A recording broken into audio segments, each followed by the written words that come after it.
इभी गाड़ीर बहुल व्यवहार पर निष्पत्ति नहीं परिवहन मंत्री विभूतिभूषण जेना सहित अधिक आलोचना करवा। सर न्यूज 7 को स्वागत। तेज देखा गले गतकाली आपड़ सीधासल कही गाड़ी संख्या कमेबे एवं गोटे गाड़ी में जावासवा करेंगे प्रधानमंत्री आह्वान परवर्ती समय मुख्यमंत्री मोहन चरण माझी कारकेड को अधा कर तेज बर्तमान इभी गाड़ी को नहीं आपण मतामत कौन रही राज्य में इभी चलाचल को किभली भाव बृहत भाव कर जो इभी पॉलिसी रही 2030 इभी पॉलिसी बा 2025 इभी पॉलिसी ताको किभली भाव त्वरान्वित करा जिवो। एबे हमर इभी रो समस्त व्यवहार करिवे इभी गाड़ी रो ये अति आवश्यक अछि समस्ते प्राय प्राय इभी गाड़ी व्यवहार करिया अति आवश्यक अछि। एबे जो भले भावे तैल संकट को आखि आगे रखिकरी माननीय प्रधानमंत्री समस्त को अपील कले एवं समस्त मानिले तत्क्षणात आरंभ हो गला। मुख्यमंत्री मानकर प्रधानमंत्री ठू आरंभ हो गला प्रधानमंत्री तांकर कारकेड अधा कमे देले तदनुसार मुख्यमंत्री माने आम मुख्यमंत्री तत्क्षणात अधा भी कमे देले एवं मु तो गतकाली भी कही जे आमठू आरंभ हो ताकि अन्य मानने मानवा को सुविधा हम सहज हम एवं से प्रेरणा हम आम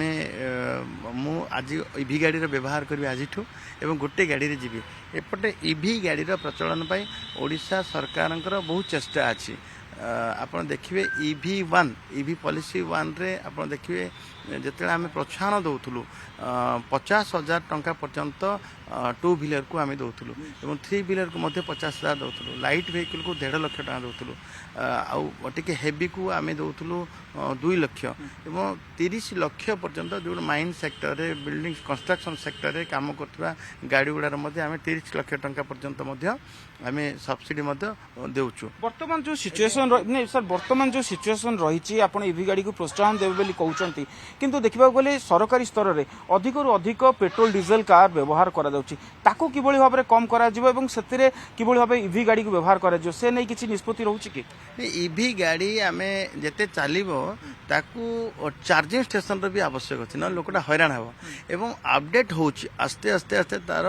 इनफ्रास्ट्रक्चर सो इवी गाड़ी से डेभलप होमती कि 60 किलोमीटर जीवार गाड़ी को आउ टे जदि अपडेट करवा आउ टे जदि डेभलप करवा सी 200 किलोमीटर में जापर आज छोट छोट गाड़ी गुड़ाक जो इवी गाड़ी गुड़ा आसी से 500 किलोमीटर पर्यंत जाऊँगी एवं इवी चार्जिंग स्टेशन आमर ए अलरेडी 100टा आम चार्जिंग स्टेशन इलेक्ट्रिक भा गोटे एजेंसी की देइथिलु सी 30टा पाखापाखि 25 ରୁ 30 कंप्लीट करदेला एवं तन्मध्य 15टा केवल भुवनेश्वर अच्छी एवं बड़ बड़ सहर गुड़ाक जो कंडीशन अच्छी से सहर गुड़ाक आम तुरंत लगेबू एवं 100टा चार्जिंग स्टेशन ए वर्ष कंप्लीट करूँ। एबे जो प्रधानमंत्री जी कहला परे पुणी आउ 142टा आम चार्जिंग स्टेशन करूँ। ओवरऑल ओडिशा रे केते चार्जिंग स्टेशन लक्ष्य रखा जायछि आमे आमे लक्ष्य 300 पाखापाखि चार्जिंग स्टेशन लक्ष्य अच्छी एवं सबुठ बड़ कथा हूँ आम पाखापाखि 10 लाख इवी गाड़ी हो सारा 2 व्हीलर और ये मिसेकरी केवल 4 व्हीलर इवी गाड़ी 146,000 इवी गाड़ी है एवं एते संख्यक इवी गाड़ी एबे जति चार्जिंग स्टेशन उपलब्ध हवा कथा ता आउरी है ना आमे आमे सेटा मते स्वीकार करबा पड़िबो एवं ताकू तुरंत आम पदक्षेप नउछु आउ इवी गाड़ी रो चाहिदा सहित चार्जिंग करबा चार्जिंग स्टेशन को आसिक ए मध्य अभ्यासगत हवा आवश्यक अछि। सरकारी स्तर रे आपण कहउथिले जे गाड़ी गुडी को परिवर्तन करा जिवो इवी गाड़ी व्यवहार करा जिवो सेटा केमिति रहिबो आ कोन रहिबो तार प्रोसीजर कोन रहिबो एबे इवी गाड़ी केवल सरकार प्रोत्साहन दवा सहित आम से शिक्षा दूचे इवीर केते जुक्तियुक्त अच्छी इवी पॉलिसी इवी गाड़ी व्यवहार पाए एबे आमर इवी कन्वर्ट करने आम ओएसआरटीसी जिते बस अच्छे 7,696 बस को आम जिते पड़ी रही प्राय पाखापाखि जिते अधिक अधिक हम आम इवी को कन्वर्ट करूँ एवं इवी गाड़ी कन्वर्ट हवा सहित दूर दूरांत को जीवाई बस गुड़ाक इवी एपर्यंत आउरी एते सक्सेस है ना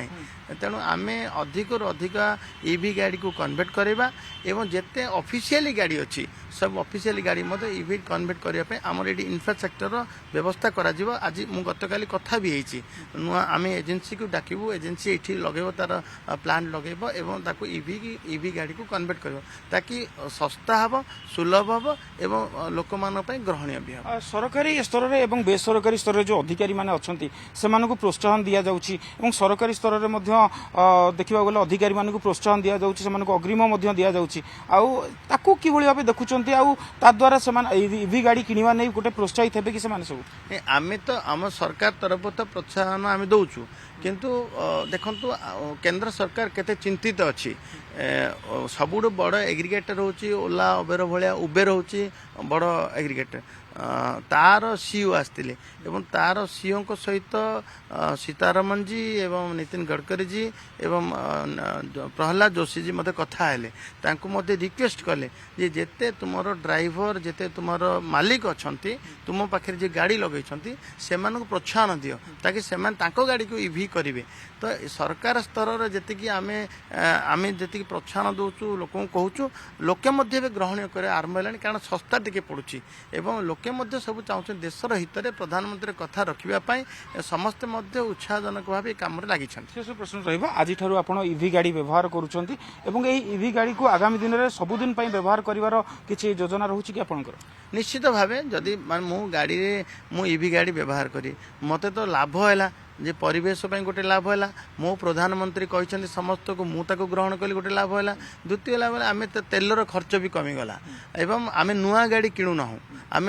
लोक पाखे थिबार गाड़ी को भड़ा नौचु एवं इवी गाड़ी चाहिदा दृष्टि एवं इवी गाड़ी प्रोत्साहन दृष्टि आम ग्रहण करने कथा आम व्यवहार करने कथा। निश्चित रूप आम सहित अधिक आलोचना करुले परिवहन मंत्री विभूति भूषण जेना एवं जो भाव में इवी गाड़ी को प्रोत्साहन देउछंती एवं कहउछंती जे निजे मध्य इवी गाड़ी व्यवहार करिवे आज ठारू एवं समस्त जनसाधारण माने मध्य इवी गाड़ी व्यवहार करंतु ए नै प्रतिक्रिया रखिछंती परिवहन मंत्री। भुवनेश्वर कैमरा पर्सन दुर्गा प्रसाद सह देवाशीष आसमल न्यूज़ 7।